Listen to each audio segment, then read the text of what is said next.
ඉතින් සාදරයෙන් පිළිගන්නවා සංක බ්ලොග් මගේ channel එකට. ඉතින් අද මම ආවේ ඔයාලා අහපු ප්‍රශ්න කිහිපයකට උත්තර දෙන්න. ඉතින් ඇත්තටම මේකයි රුසියාවේ සිටුේෂන් එක සහ ඇත්ත මම දන්න දේ ඔයාලත් එක්ක share කරගන්නවා. ඉතින් ඇත්තටම part time job කියලා මෙහෙ නැහැ. part time කියන්නේ පැය දෙකේ තුනේ jobs නැහැ මෙහෙ. මෙහෙ ගොඩක් දුරට තියෙන්නේ shift එකක්. සම්පූර්ණ night shift එක නම් night shift එක. දැන් ඔයාලා හිතන්නකෝ example විදියට යුනි එකේ ඔයාලා උදේ යුනි ක්ලාස් ගිහිල්ලා රෑ shift එකට ඔයා job එක පැය 12ක් ඔයා වැඩ කරන්න ඕනේ. පැය 12ක් වැඩ කරලා ආයෙ උදේට ඔයාලට යුනි යන්න තියෙන්නේ. ඔක තමයි සරලව යුනි ලයිෆ් එකේ තියෙන කතන්දරය. හැබැයි ඔක part time සහ full time කියලා තියෙන part time වල online classes තියෙන්නේ. ඉතින් මම ඔයාලට job එක focus කරලා එනවනම් මම නිතරම කියන්නේ job visa එකකට එනවනම් වඩාත් හොඳයි. ඊට වැඩිය මීට වඩා හොඳ ළඟ පාත රටවල් තියෙන ඒවා පොඩ්ඩක් ජොබ් විසා තියෙන ඉතින් මේක ගැන පොඩ්ඩක් හොයලා බලන්න. මොකද මේ ඩොකියුමන්ට් නැතුව ඉන්නකොට ගොඩාක් ප්‍රශ්න තියෙනවා. රුසියාවට ඇවිල්ලා නැවත යන කට්ටිය දන්නවා මේ ප්‍රශ්න මොනවද කියලා. ඉතින් ඔයාලා ඉගෙන ගන්න එනවනම් කිසිම ප්‍රශ්නයක් නැහැ. ඉගෙනීම දිගටම කරගෙන යන්න. ඔයාලා ඉගෙන ගන්න ගමන් ජොබ් එක කරන්න පුළුවන්. බැරි නෑ, කැපකිරීමක් කරන්න ඕනේ. කැපකිරීමක් කරලා ඔයාලා next year එකේදී ඔයාලා දිගටම ඉගෙන ගන්නවා. ඩිග්‍රී එකට හරි මාස්ටර් එකට හරි යනවා. එතනින් එහාට ඉගෙන ගන්න එක වාගේ එක ඇඩ්වාන්ටේජ් එකක් වාගේ ලයිෆ් එකට. ඒ වගේම ලැන්ග්වේජ් එක කියන මාර ඉම්පෝර්ටන්ට්. ඔයාලා ඒ කියන්නේ ජොබ් කරන්න මේ ලැන්ග්වේජ් එක ලොකුවට අවශ්‍ය නැහැ. ඒක normally කිරීමට හැකියාවක් තියෙන. හැබැයි ඔයාලා ලැන්ග්වේජ් එක තියනවා කියන්නේ මාර ඇඩ්වාන්ටේජ් එකක්. ඉතින් ඒක නිසා භාෂාවත් හදාගන්න. ඒ වගේම වගේ අධ්‍යයන කටයුතුත් මිස් කරන්න එපා. ඒකත් කන්ටිනියු කරගෙන යන්න. හැබැයි ජොබ් එක විතරක් ඔයා ફોකස් කරන් ඉනවනම් හැබැයි මීට වඩා හොඳ රටවල් තියෙනවා. ඒක තමයි මගේ ඔපිනියන් එක.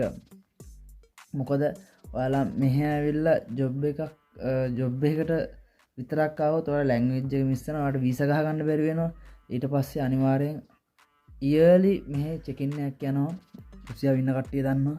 පොලිසියේ අල්ලනවා, ඩොකියුමන්ට් චෙක් කරනවා, ඊට පස්සේ ඩිපෝට් කරනවා. ඉතින් මාර කට්ටක්. ඉතින් හොයලා බලන්න පුළුවන්. මේ ගොඩක් මම දන්නේ ගොඩක් අය දන්නවා සිද්ධි. ඉතින් සේප් එකේ ඉන්න පුළුවන්, බැරි නැහැ. සේප් එකේ ඉන්න බෑ. හැබැයි ගොඩක් පොලිසිය අපේ ඡායාවක් දැක්කත් ටස් කරලා ඇවිල්ලා ඩොකියුමන්ට් චෙක් කරනවා. ඒක තමයි අවුරුද්දේ අවසන්. හැබැයි මාස 3ක් විතර වගේ සේප් එකේ හිටියොත් ඊට පස්සේ ආයි සමයකේ පොඩ්ඩක් පොලිසිය ආයි ඔක්තෝබර්, නොවැම්බර්, දෙසැම්බර් ආයි වින්ටර් සීසන් ගානේ ආයි චෙකින් යනවා. ඉතින් ඒ වගේ තමයි දුවන්නේ. රොටේට් වෙයි. මොකද ඒකට හේතුව මේ මයිග්‍රේට් වෙනවා තියෙන. ඒ කියන්නේ අපි විතරක් නෙමෙයි, ගොඩක් දුරට ළඟ පාත් තියෙන මුස්ලිම් රටවල් තියෙනවා. ඒකට ඒ කට්ටිය පතාන් කියලා තියෙනවා දෙයක්. ඉතින් ඒ පතාන් එක අවුරුද්දේ කට්ටිය රිනව් කරන්න ඕනේ. ඉතින් ඒක කරන්නේ නැතිකොට එයාලා චෙක් කරනවා. ඒ ප්‍රශ්න තියෙන ඕම හැම එකක්ම නිකන් නෙට්වර්ක් එකක් විදිහට හැදිලා තියෙන්නේ මෙහි. ඒක නිසා ගොඩක් දුරට මම රෙකමන්ඩ් කරන්නේ ඔයාලා ජොබ් එකක් ફોකස් කරන් එනවා නම් এডুকেෂන් අනිවාර්යෙන් ඔයාලා ජොබ් වීසා එකට යන්න. මීට වඩා මේකත් එක්කම ළඟපාත රටවල් තියෙනවා. සර්බියා වෙන්න පුළුවන්. බලන්න රිසර්ච් කරලා ඉතින් ඔයාලට ඒ වගේ රටකට ලේසියෙන්ම යන්න පුළුවන්. ජොබ් වීසා මෙහෙත් තියෙන ජොබ් වීසා. එහෙම ආවොත් කිසිම ප්‍රශ්නයක් නැහැ. ඉතින් এডুকেෂන් එනවා නම් ඔයාලා දෙකම බැලන්ස් කරගෙන යන්න. ඒ වගේම මම කිව්වොත් එහෙම සාමාන්‍ය දවසකට පැය 12ක් වැඩ කරන්න ඕනේ ඔයාලා අනිවාර්යෙන්. එතකොට නයිට් shift එක නම් එහෙමයි. ඉතින් බර්ගර් කිං වගේ දැන් ගොඩක් දුර රෙස්ටොරන්ට් තමයි ගොඩක් ස්ටුඩන්ට් ඇවිල්ලා හෝ එළියේ තියෙන ජොබ්ස්. එතකොට සමහර ඒවා තියෙනවා පඩි හොඳට ගෙවනවා. හොඳට කියන සාමාන්‍ය ඩිරෙක්ට් යන ඒවා. ඒකට ඒවා ඩොකියුමන්ට් ඉල්ලනවා. ඉතින් ඩොකියුමන්ට් නැතුව යන ඒවාත් තියෙනවා. ඉතින් ඩොකියුමන්ට් නැතිව අන්ලීගල් වැඩ ගන්න පුළුවන් තැනුත් තියෙනවා. හැබැයි ඔයාලා වඩාත් හොඳම දේ මම නැවතත් කියන්නේ ඔයාලා එනවා නම් හරිම ප්ලෑන් එකක් ඇතුව එන්න. ආවට ගියාට ඩිසිෂන් අරගෙන එන්න එපා. ඒක මාරම පස්තැවෙනවා. පස්තැවීමට හේතුවක් වෙනවා. මොකද යම්කිසි සමහර ප්‍රශ්නවලදී এডুকেෂන් ඇවිල්ලා ඒ කියන්නේ ජොබ් එක ફોකස් කරන් ඇවිල්ලා මම මේ කතා කරන්නේ এডুকেෂන් එන අයට. ඉතින් ඔය දෙකම බැලන්ස් කරන් යන්න පුළුවන්. බැරිත් නැහැ. හැබැයි ඉතින් කට්ටක් මම මේ ඊළඟ ස්ටෙප් එක මම කියන්න හිටියේ සාමාන්‍ය රුබල් 3000ක් 3500ක් වෙන සාමාන්‍ය 13000 15000ක් අතර ගාණක් රේට් එකත් එක ඩිපෙන්ඩ් වෙනවා. ඉතින් ඒ වගේ ගාණක් හම්බ ගන්න පුළුවන්. සාමාන්‍ය මෙහෙ හොස්ටල් ඉන්නවා නම් සාමාන්‍ය පොඩි ගාණක් කියන්නේ 2500ක් 2800ක් ඒ වගේ ගාණක් එක ඩිපෙන්ඩ් වෙනවා. එකමඩේෂන් පැත්ත ගත්තොත්. එතකොට එපාර්ට්මන්ට් වල ගියොත් සාමාන්‍ය 13000 රූබල් මන්ත්ලි කොස්ට් වෙනවා. ඉතින් කොස්ට් ඔෆ් ලිවිං එක ගැන ඔයාලට වීඩියෝ කොන්න සම්පූර්ණයෙන්ම නම් මේ උඩින් කියන්නේ පොඩි දාලා අදහසක් ගන්න. ඔයාලට කොහොමද කොස්ට් ඔෆ් ලිවිං එක මේ කියලා වීඩියෝ කොන්න මට කමෙන්ට් එකක් දාන්න. මම ඒකට ඊළඟ වීඩියෝ එක ගේන්න. මම මේ සරලව මම ඔයාලට කියන්නේ කොහොමද ජොබ් සිටුේෂන් එක සහ සැලරිස්. ඉතින් ඒ වගේම ඔයාලා සාමාන්‍ය ඇවිල්ලා ජොබ්ස් චූස් කරද්දි මම මේ කියන්නේ ස්ටුඩන්ට්ස්ලට විශේෂයෙන් ඔයාලා සාමාන්‍ය මෑන් පවර් තමයි ගොඩක් තියෙන්නේ මේ ජොබ්ස්. මේ මෑන් පවර් ටූ තමයි ජොබ්ස් වලට දාන්න තියෙන. බර්ගර් කින් ගත්තත් රෙස්ටොරන්ට් වලට ගොඩක් සමහර තනුකි කියලා එහෙම තියෙනවා. ඒවා ඩොකියුමන්ට් තියෙනවා. ඩිරෙක්ට් ගිහලා ඔයාලා යන්න සාමාන්‍ය හොඳ සැලරියක් ගන්න පුළුවන් 3900ක් වගේ සැලරිස් වලට යන්න පුළුවන් ඩිරෙක්ට්. ඒ කියන්නේ මෑන් පවර් නැතුව.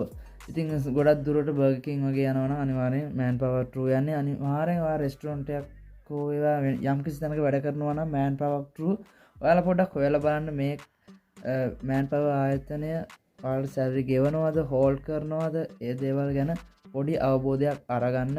ගියාන්වාරේ ජොබ් එක කරන්න යන්න එපා. පොඩ්ඩක් විස්තර හොයලා බලන්න. ඉතින් ඒකත් මම ඔයාලට පොඩ්ඩක් අප්ඩේට් එකක් දෙන්න හිතුවේ.